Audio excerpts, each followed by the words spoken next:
ये कहानी है एक ऐसे राजा की जिसने युद्ध भूमि में अपने आसपास के सभी राजाओं को परास्त कर दिया था। पर उस राजा की एक बात बहुत अच्छी थी कि जब वो किसी भी राजा को युद्ध में हरा देता था, वो ना उस राजा से उसका राज्य छीनता था, ना उसकी संपत्ति छीनता था। उस राजा को हराने के बाद छोड़ देता था। वो बहुत खुश था अपने राज्य से, अपनी प्रजा के साथ। पर बाकी जो राजा उससे हार जाते थे, वो उस राजा को अपना सबसे बड़ा शत्रु मान लेते थे। उन राजाओं को ऐसा लगता था कि उस राजा ने कुछ छीना नहीं हमसे, पर हमारा सम्मान, हमारी प्रतिष्ठा को छीन लिया है। अब कैसे भी करके इस राजा को मारना पड़ेगा। तो आसपास के सारे राजा ये डिसीजन लेते हैं कि हमें एक होना पड़ेगा, क्योंकि अकेले उस राजा को हराना बहुत मुश्किल है।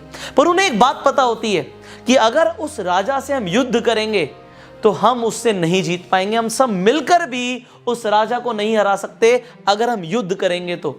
यहां पे बात सेना की नहीं है, बात राजा के कौशल की है, बात राजा की बुद्धि की है, बात राजा के रणनीति की है। क्योंकि जो राजा का सामर्थ्य है वो उन सारे राजाओं में भी नहीं है। उन सभी राजाओं को ये बात पता होती है। तो अब वो सोचते हैं कि अगर हम युद्ध में नहीं हरा सकते तो क्यों ना उस राजा को जहर देके मार डाला जाए। उनमें से एक राजा बोलता है कि मैं राजा के एक अंगरक्षक को जानता हूं, और अगर हमने उसे अपनी तरफ कर लिया तो वो हमारा काम कर सकता है। और वो बिल्कुल ऐसा ही करते हैं। राजा के एक अंगरक्षक को घूस दे देते हैं, और राजा का अंगरक्षक राजा के खाने में जहर मिला देता है। और कुछ सैनिकों के साथ राजा को जब वो बेहोश हो जाता है तो उसे उठा के राजमहल के बाहर ले आता है, जंगलों में ले जाता है। और जंगलों में बाकी के सारे राजा उस राजा का इंतजार कर रहे होते हैं। अब वो सारे राजा उस राजा को जो बेहोश हो चुका है उसे लेकर एक पहाड़ के ऊपर चले जाते हैं जहां पे गुफा होती है, और वो सोचते हैं हम गुफा में उस राजा को मार डालेंगे। पर एक राजा बोलता है हम इस राजा को इतनी आसान मौत नहीं दे सकते, हमें इसे तड़पा तड़पा के मारना है। इसने हमें जलील किया है, इसने हमें तड़पाया है, तो हम इसे इतनी आसान मौत नहीं देंगे।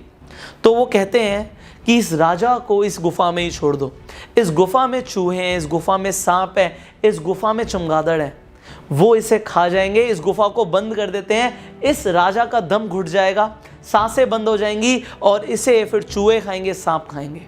और वो बिल्कुल ऐसा ही करते हैं। गुफा का जो द्वार होता है, जो रास्ता होता है, उसे वो एक बड़ी सी चट्टान के साथ बंद कर देते हैं, जिसे हिलाना भी बहुत मुश्किल होता है। तो राजा उसे नहीं हटा पाएगा, उन्हें पता होता है, और वो उस गुफा को बंद करने के बाद वहां से चले जाते हैं। अब राजा को थोड़ी देर के बाद होश आता है, क्योंकि उसे मां की एक बात याद आ जाती है। उसकी मां उस राजा को बचपन से सिखाया करती थी और ये बोला करती थी कि गिरना नहीं है, लड़ना है। और जैसे ही उसे अपनी मां की ये बात याद आ जाती है, मानो कि वो एक सपना देख रहा है, उसे एकदम से होश आ जाता है। उसे समझ आ जाता है कि वो एक गुफा के अंदर है। वो छू के देखता है, उसे खुरदरी सी वहां पे जमीन दिखती है। उसे समझ आ जाता है कि उसके साथ गलत किया गया है, उसे यहाँ पे गुफा में आके कैद कर दिया गया है। उसे वहां पे चूहों की आवाज आ रही होती है। पर अब राजा को उस गुफा से बाहर निकलना होता है। राजा खड़ा होता है और उसे दिखता है कि सूरज की किरणें उस गुफा के अंदर आ रही है चट्टान के ऊपर से, और उसे समझ आ जाता है कि अगर मैं इस चट्टान को हटा दूं तो मैं इस गुफा से बाहर निकल सकता हूं। अब राजा खड़ा होता है, उसके शरीर में दर्द हो रहा होता है अभी भी, क्योंकि जहर का असर पूरी तरीके से खत्म नहीं हुआ है। पर फिर भी राजा खड़ा होता है और वो आगे बढ़ता है चट्टान की तरफ। पर जैसे ही वो आगे बढ़ता है, क्या होता है, एक सांप उस राजा के पैर के अंगूठे पे काट लेता है। और जैसे ही वो सांप काटता है, राजा को अपनी मां की बात दोबारा याद आ जाती है कि गिरना नहीं है, लड़ना है।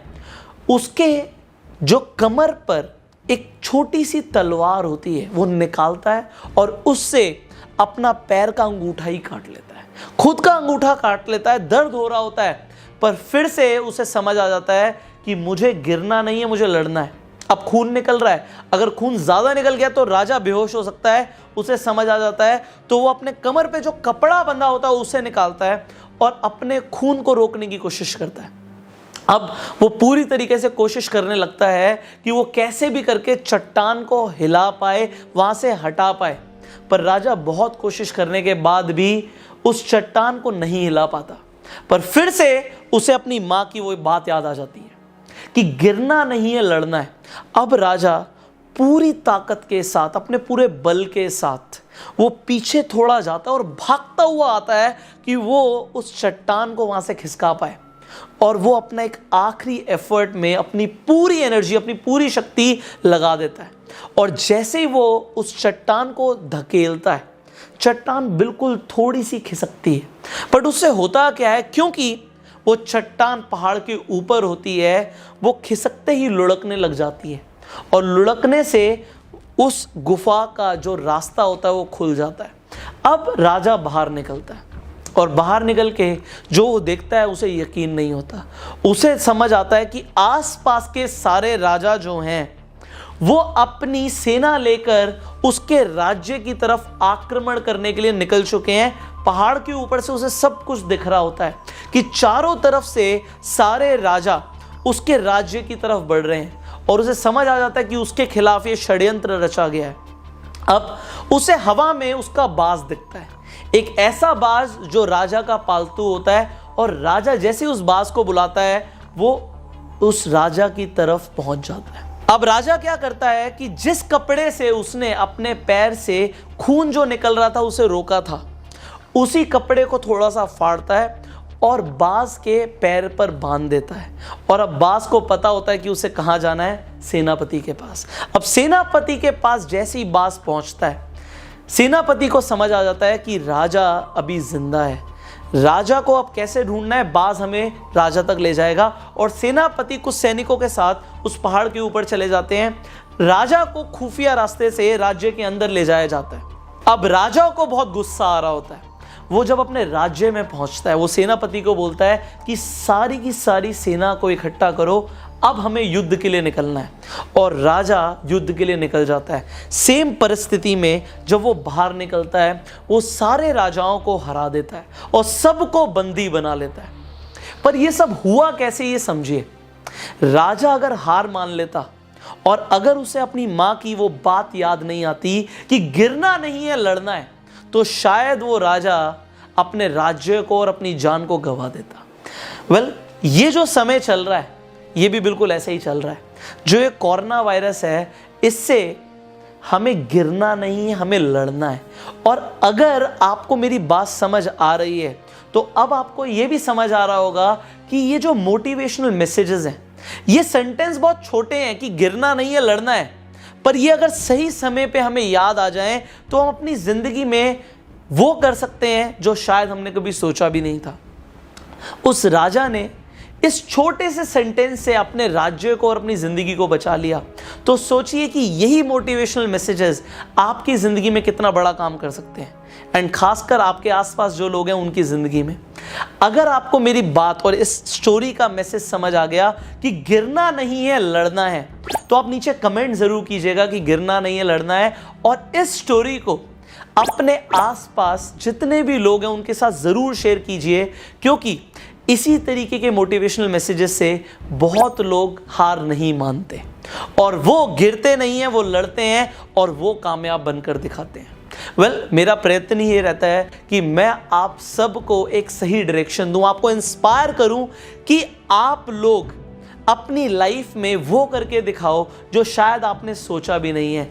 And yes, I am proud of you and I know कि आप जिंदगी में वो सब हासिल करेंगे जो आज आप सोचते हैं। पर हासिल वही लोग करेंगे जो गिरेंगे नहीं, जो हार नहीं मानेंगे और उठकर लड़ेंगे। So I wish you all the very best, you all champions. And if you like this video, जल्दी से लाइक कर दीजिए। मैं आपसे मिलूंगा अगली वीडियो में, बट अगर आप चैनल पे पहली बार आए हैं, सब्सक्राइब जरूर कीजिए, नोटिफिकेशन बेल पे क्लिक कीजिए कि इसी तरीके की आपको मोटिवेशनल वीडियोस लगातार मिलती रहे। So गिरना नहीं है, लड़ना है। And with this, you go self-made and comment below कि गिरना नहीं है, लड़ना है।